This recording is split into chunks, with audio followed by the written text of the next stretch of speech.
I'm Bonnie Glazer, and I have recently joined the German Marshall Fund as the director of the Asia program. And I'm really delighted to welcome today two very distinguished guests for our session on transatlantic policy toward China. We have with us today Ambassador Stefano Sannino, who is Secretary General of the European External Action Service. Also joining us is Senator Jeff Merkley, a Democratic senator from Oregon, and importantly for this conversation, the chair of the Congressional Executive Commission on China. This past week has been a whirlwind of meetings, transatlantic discussions. We had the G7 summit, the NATO summit, and of course, the EU-US summit. And in the final communiques and statements that came out of these meetings, China did figure prominently, more so than in the past. Concerns were expressed about a range of issues: human rights violations, forced labor in Xinjiang, peace and stability in the Taiwan Strait, the issue of autonomy in Hong Kong, Chinese challenges to democracy and the rules-based order, and China's cyber practices and disinformation threats. So we're going to try to talk today about the state of US and EU understanding, the future of our policies together. So I'm going to start with you, Ambassador Sannino. After all of these discussions that we've had over the past week, what do you see as the near-term agenda? What's the low-hanging fruit? What's our to-do list on the US-EU agenda on China?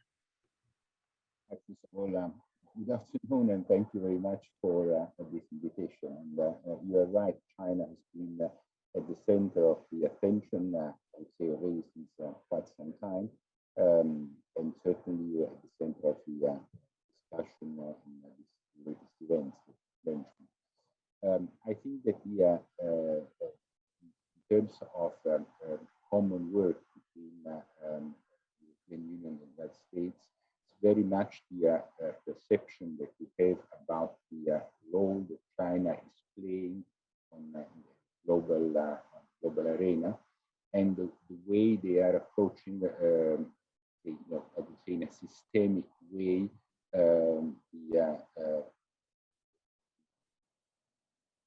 all the different international relations. Let me explain a little more clearly about this. China, we have defined it in our strategy as a systemic rival. Systemic rival in the sense that they have a different set of values and different way of conceiving the relations between the government and the people, and the way they consider the international relations and the way they behave in multilateral institutions. So in all this area, we have some fundamental differences. And I think that between the US and the EU, we are trying to understand how we can manage to make it clear that we are not accepting this, that we not want to challenge China as such, but that we are certainly not ready to go along with the violation of human rights, with the distorted practice in economic terms, with asymmetric threats, with manipulation of information, and so on. And on all these areas, we are ready to stand up for what we believe and for our values. Senator Merkley, let me turn to you. You sit in a very important position now, investigating China on the commission. How do you view the biggest challenge from China, and what is the end game of this competition? Do you think that President Biden has it right when he frames this as autocracy versus democracy?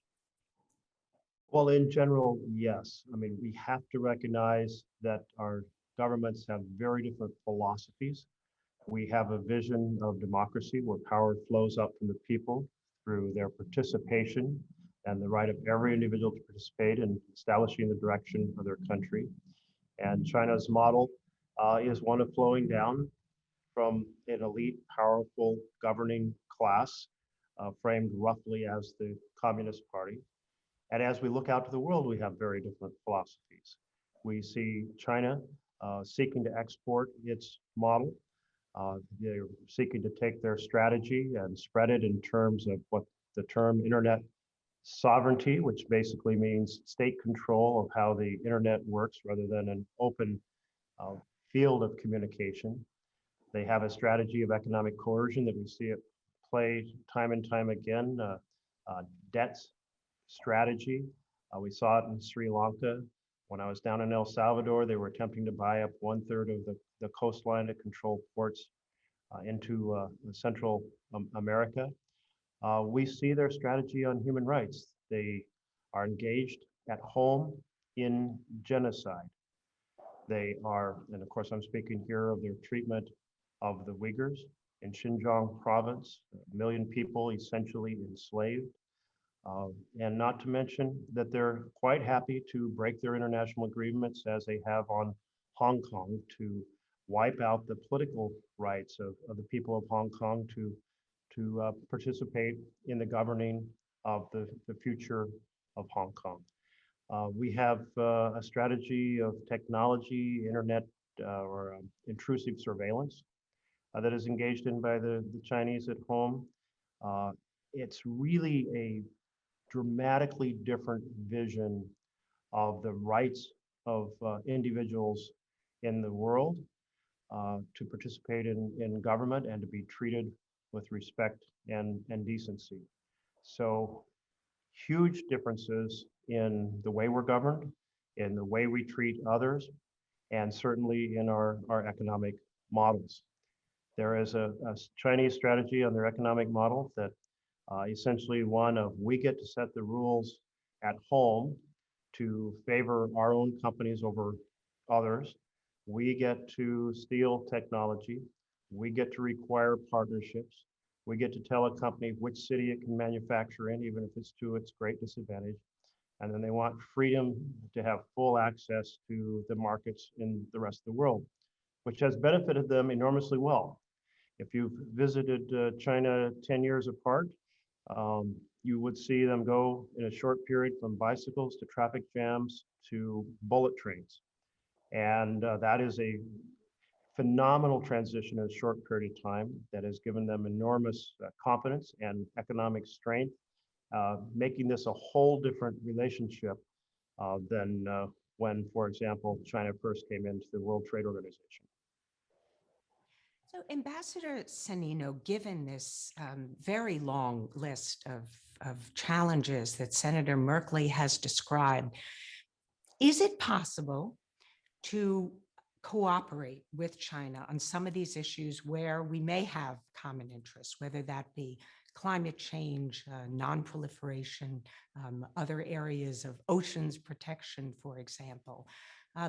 Both the EU and the United States have said that we should compete with China, but we should also work together with Beijing where our interests converge. So is that realistic? Is it feasible? Yeah, it is realistic, and I would say it is necessary. I mean, let's be clear.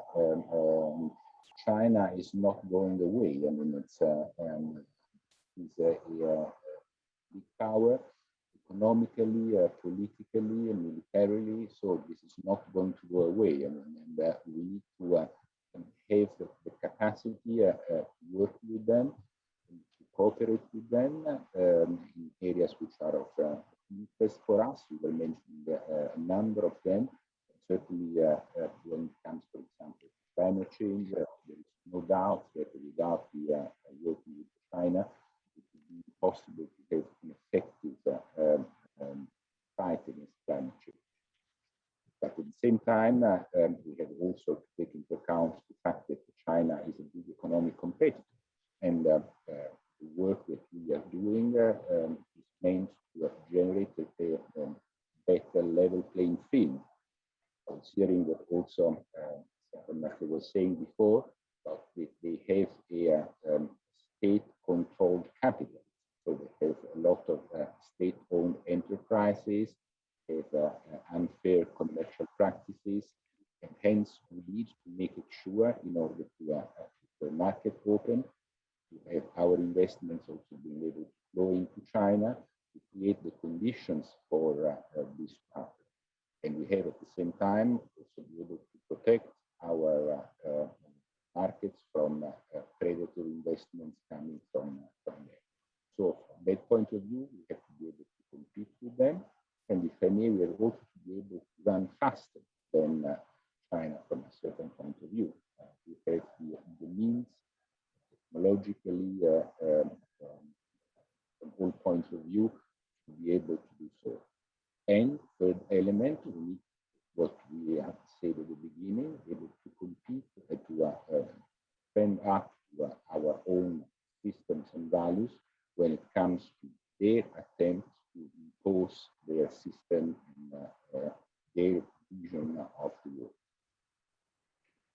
Well, Ambassador, what do we do if these cooperative and competitive issues bleed into each other? So, for example, if the Chinese demand that in order to gain their cooperation on climate change, that we have to perhaps take our foot off the gas, put a little bit less pressure on China on human rights, then how do we respond? Well, we are trying to stand up for what we believe, and not to reduce the level of criticism when it comes to the respect of human rights. I see the bottom of your thinking. I mean, we are 27 member states. There are different sensitivities around the table. The effort is to make it sure that all the sensitivities go in the same direction and that we are able to take decisions when it comes to violation of human rights, like it has been the case, for example, in the imposition of sanctions for violation of human rights in Xinjiang. Senator Merkley, can you talk a little bit about the tools that we have to influence Chinese policies on human rights, and particularly in Xinjiang? And I wonder if you can address what you think the United States and the European Union should do in its approach to the upcoming Olympics in Beijing, which are planned to be held in February of next year. So we absolutely cannot let human rights be swept away from our conversation in the world. It would be a massive mistake. And I was very impressed that the European allies and the United States came together in March for joint sanctions. Coming out of this G7 meeting of last week, joint statements that addressed the abuses that China is engaged in. And as we ponder what China is doing, here we are on this verge of a major international event in China, the Winter Olympics 2022, as you noted. Now remember that in 2015, when the International Olympic Committee assigned the Olympics to China, China made human rights promises, which they have broken. They have doubled down on the dramatic, extensive abuses of human rights in Xinjiang. You had very different US administrations that reached the same conclusion that this constitutes genocide. Of course, they've had the dramatic confrontation and suppression of political rights in Hong Kong, violating their international agreement. The International Olympic Committee should have immediately come together and moved the Olympics.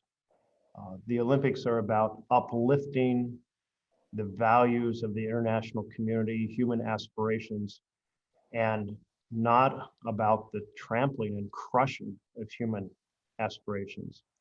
And what 2022 has is echoes of 1936, when Hitler, who had already engaged in massive abuses of German Jews and other groups within Germany, used those Olympics to distract the world from his conduct and kind of empowered him that what he could get away with.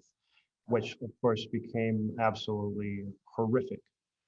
So there are some options here. One is the international community to press the IOC, even at this late date, to move the games. They cannot be moved to a single country because too much preparation is required. You have to go to existing venues. That would be complicated and difficult, and given the way IOC operates, extremely unlikely. They have shown no spine, no commitment in terms of requiring countries to honor the promises they make when the games are assigned. So that leaves the possibility of making sure we dramatize the situation. And the two thoughts here are, one, that there should be an international diplomatic boycott of the games. Diplomats from countries around the world should not go to give additional prestige to China. And second of all, that the sponsors should reconsider sponsoring these games in terms of any flows that go to the International Olympic Committee or to China, not to their home state or home country teams. And if we added something else, it would be to make sure that the athletes are free to speak out who are there about the abuses China is undertaking, so that no country in the future can anticipate it can use the games in this manner. And no country in the future should anticipate it ever be awarded the games if it's engaged in these types of systemic human rights violations. Well, Ambassador Sanino, we don't yet know how the Biden administration will approach this issue, but I wonder if you can respond to the remarks of Senator Merkley and maybe talk a little bit more broadly about where the potential differences are between the United States and the European Union going forward in our approaches to China. Do we have enough common ground? Is the legacy of friction because of the Trump administration, or are there real interests in differences and approaches? Oh, I would say that certainly there is an approach which is different, and I could witness directly when I co-chaired together with Wendy Sherman the first session of the US Dialogue on China. I think that there was a very strong convergence on both sides of the table about the importance of having a common understanding, a common reading, and also of comparing notes about what we are doing and what we will be doing in the future. And we have identified a number of sectors where we think it is important to continue working together, going from the security in the South China Sea to the issue of respect for human rights, from common work in the multilateral institutions, the work that we have to do in order to increase our resilience and the capacity to reciprocate a number of behavior coming from China. I think that what has to be clear that, again, I say at the beginning, but it's important to stress it again, that we will not shy away, that we will continue to be clear about the fact that we are not accepting this sort of battle of narratives with a centralized system which is more efficient, more effective than our democratic systems, with all the shortcomings that we have, but where, as the Senator was saying before, we are putting the persons at the center of our life, and then the respect that we are having for their rights, for not forcing them into anything that they do not want to do. So it's, I think that from that point of view, we have a very solid common ground. We will continue working together. Once again, this is not because we want to say create an opponent, but we want to make it clear that we are ready to stand up to the challenge. Thank you very much. Senator Merkley, one of the issues I understand you've been working on is how to respond to China's economic coercion. And there have been many countries that have been the target of pressure economic pressure from China. Australia is the latest target, where there's over a dozen products that have been banned from importation into China. So I wonder how you're thinking about what can be done to deter Beijing from using economic coercion against countries in the future. Well, you're right, Dr. Glazer, that there's been a whole series of examples. Think about South Korea's products being suddenly essentially rejected by China when they deployed the high altitude defense system and were engaged in the conversation about how to prevent North Korea from continuing to advance its nuclear weapon capability. Or Norway was retaliated against simply because of how they awarded the Nobel Prize. And you mentioned Australia, who had retaliation against their barley because of their expressions. And this is ripe for the sort of international conversation among republics, among democracies, saying, how will we respond? Can we support each other against this kind of retaliation, perhaps by working out a strategy to help support each other economically when retaliated against?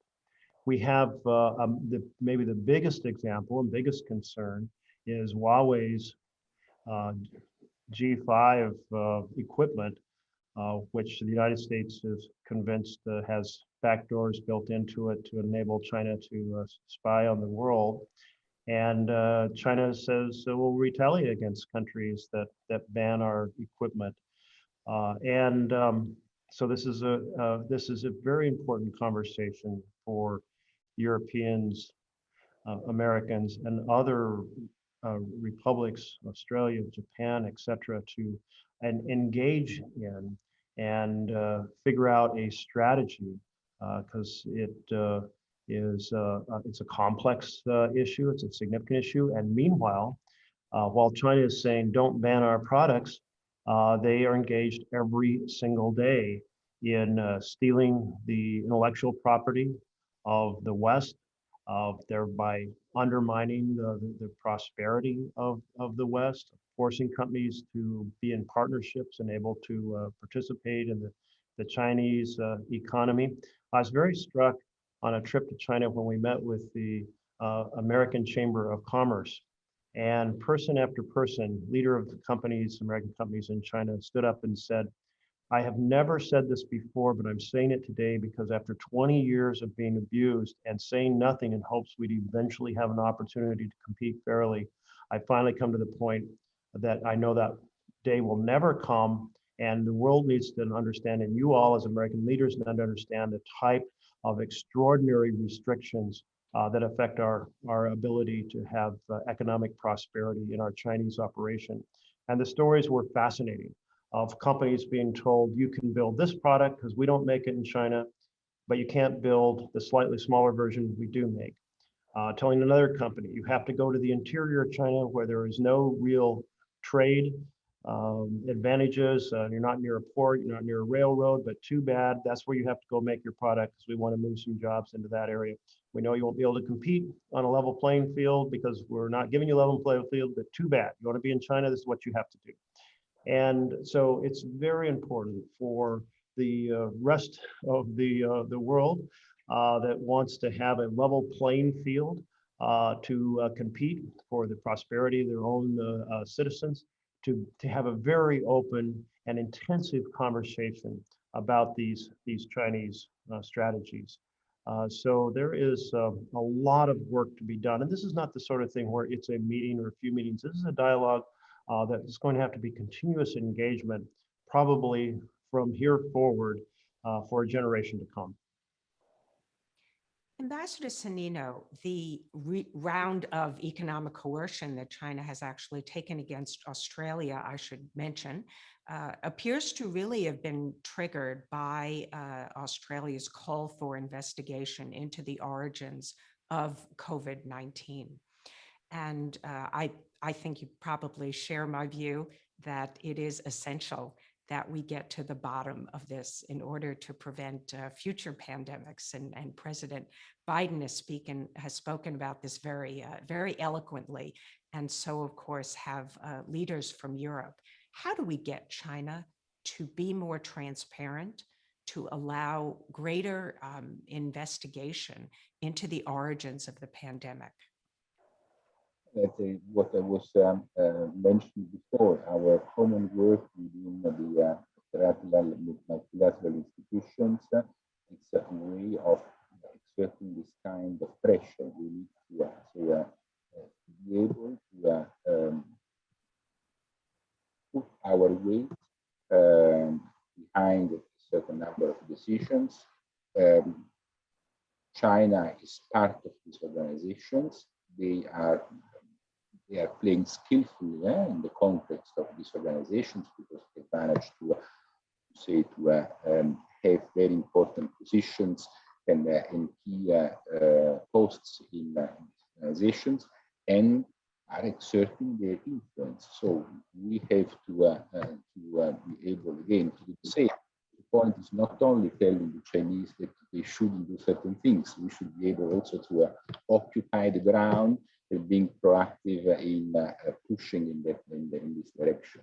And by the way, what we have managed to achieve in the context of the World Health Assembly last year, I think was very relevant from that point of view. And we need to continue to put pressure in the context of the multilateral institutions and of the UN system to make it sure that this kind of things not going, say, without consequences, and that there is a very clear and very transparent investigation on the origins of the pandemic. As you said, it's not only a question of responsibility, it's also a question of avoiding episodes and pandemics like one that has lived through to repeat in the future. One of the issues that was raised in all of the summit communiques and statements over the past week was concern about peace and stability in the Taiwan Strait. And this is unprecedented. And we have seen over the last couple of years, China increase pressure on Taiwan, stealing away some of its diplomatic partners and operating military aircraft in Taiwan's air defense identification zone. So I'd really like to ask both of you, and start with you, Senator Merkley, if you could briefly talk about what should be done in order to ease Taiwan's diplomatic isolation and to ensure that peace and stability are preserved in the Taiwan Strait. Well, certainly we're in the situation where we want to embrace Taiwan's democratic government and their opportunity to participate in world affairs, and essentially to invite them into every possible forum to be part of that international conversation. What we are not trying to do is to create a security crisis. And China has boundaries that we recognize, and we're not going to treat Taiwan as a nation, and which would trigger a confrontation, but as a participant.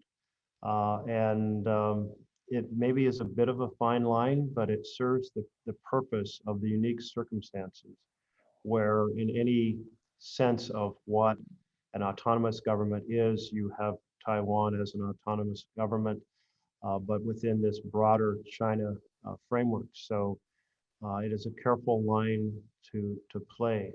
We have a government with President Xi that is far more aggressive. You can obviously see this in how their economic strategy, their debt strategy around the world is projecting power. You see it in the confrontations they've triggered on the border with India. You see it in terms of their crushing the political rights in Hong Kong. You see it in the South China Sea and their creation of artificial islands and trying to extend kind of territorial dominance in contested waters. And you see it in terms of these aggressive actions towards Taiwan. At this point, I do not think China is contemplating a military confrontation, a direct military confrontation with Taiwan, but what they are doing is telling the world, remember that there is this one China, two systems framework, and don't go too far. And they're also sending a message to the government of Taiwan, don't go too far. So let's invite China or invite Taiwan into this international conversation, and with an understanding of how this line is drawn. That's a very important conversation, security conversation that needs to also take place among the extended community. And I think as we start to see NATO discuss China as part of its framework, we're at a pivot point where NATO has been framed from its beginning in the context of Russia, formerly Soviet Union, as a world power. And there's recognition that that framework in the world is shifting. And now NATO needs to start to understand and discuss the security implications of an aggressive China. Thank you, Senator Merkley. We've already gone over time, but I do want to just give maybe the last 30 seconds to Secretary General Cennino, if there's anything you'd like to add on this topic. I just to stress once again that the issue of the one country, two systems. This is a political commitment that China has taken, and we expect that they are respecting this commitment. And then, I mean, that the stability of the South China Sea and the regional stability is in the interest also of China. I mean, through that, there is a lot of the trade and traffic that goes through, and so it is important not only for us but also for them. So I think it's say that it's also an interest of mainland China to respect this stability in the region. Secretary General Cennino and Senator Merkley, thank you so much for joining us today and sharing your views with us. And many thanks to German Marshall Fund for sponsoring these types of important forums. Thank you. Thank you very much. Thank you.